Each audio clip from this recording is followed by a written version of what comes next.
Olá amigos, tudo bem? Hoje a gente vai continuar a falar do artigo 1394 do novo CPC, mas a gente não vai falar de suspensão de passaporte nem suspensão de CNH, tá? Me veio esse tema à cabeça porque ontem a gente ganhou mais um habeas corpus nesse sentido da 15ª Câmara de Direito Privado.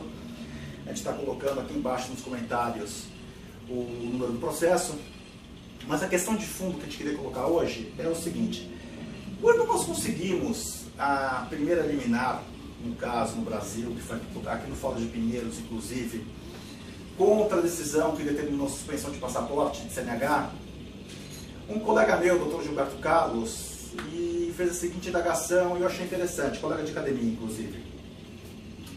Ele perguntou: olha, Paulo, parabéns pelo que você conseguiu, mas a pergunta que eu me faço agora é: o artigo 1394 não ficou sem utilidade? E eu tenho feito essa pergunta a mim mesmo, com uma certa frequência. E daí comecei a parar para pensar sobre o tema, e eu vi um processo aqui do escritório, tem um cliente meu que é devedor, e eu acho que não, ele não ficou sem utilidade. Vamos lá. O artigo 1394, ele fala que o juiz não pode violar a lei, obviamente. Essa é uma interpretação que foi dada, que é data máxima vênia, muito errada, como também é muito errada essa interpretação de que os meios executivos são atípicos. Eles não são atípicos, mas essa é uma outra discussão, para uma outra aula, para um outro vídeo. Todavia, eu acho que em situações excepcionais, se o juiz não pode violar a lei, ele pode alterar um pouco algumas etapas procedimentais.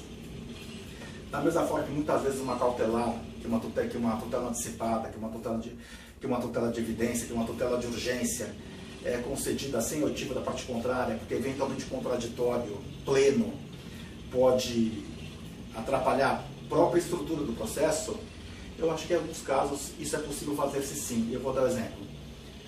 Bloqueio de veículo Ranajude. Você penhora o carro de um devedor, de um cliente seu, ou um cliente seu que é devedor tem o veículo penhorado. Pergunta: princípio da utilidade, aonde que isso ajuda ao processo? Princípio da menor onerosidade da execução, também é violado. Eu vou explicar por quê. Porque hoje você penhora o carro, e esse carro bloqueado vier na Ajude de São Paulo, esse veículo vai ser apreendido. Uma diária que, se não me engano, custa R$ 28 no pátio do Detran. Até essa execução ser resolvida, não vai demorar menos que 1 ano, 6 meses, pelo menos. Então a gente está falando entre 180 e 360 dias. Tá? Então, se você bloqueia o carro judicialmente, esse carro não vai para a mão do credor.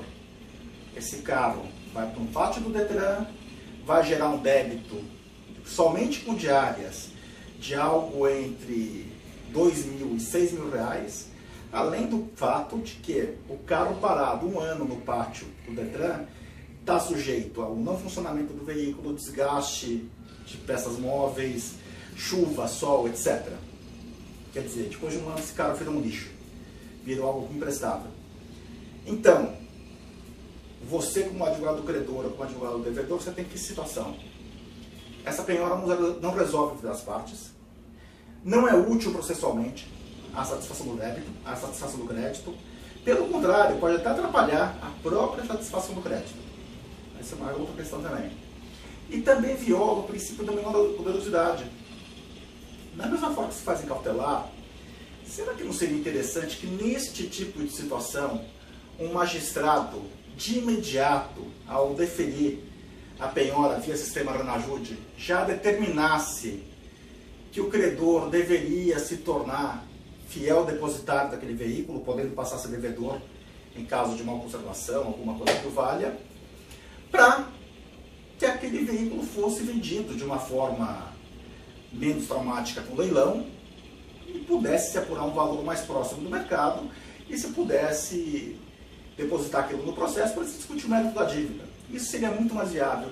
E isso acontece. Eu vou dar um exemplo muito simples, tá? Quem tem mais de 40 anos de idade lembra disso. Falência da VASP.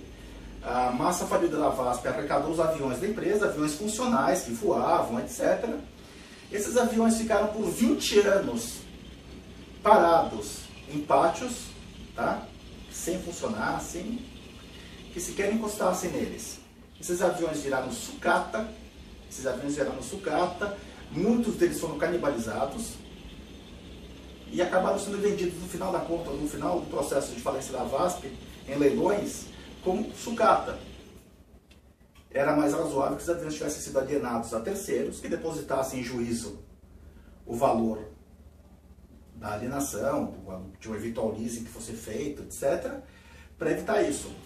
Bom, então eu acho que essa é uma situação na qual é aplicado o artigo 394. É o juiz poder gerir o processo de uma forma mais inteligente, dada uma particularidade do caso. Tá? Então acho que por hora é isso, meus amigos. Até o próximo vídeo e um bom fim de dia para vocês.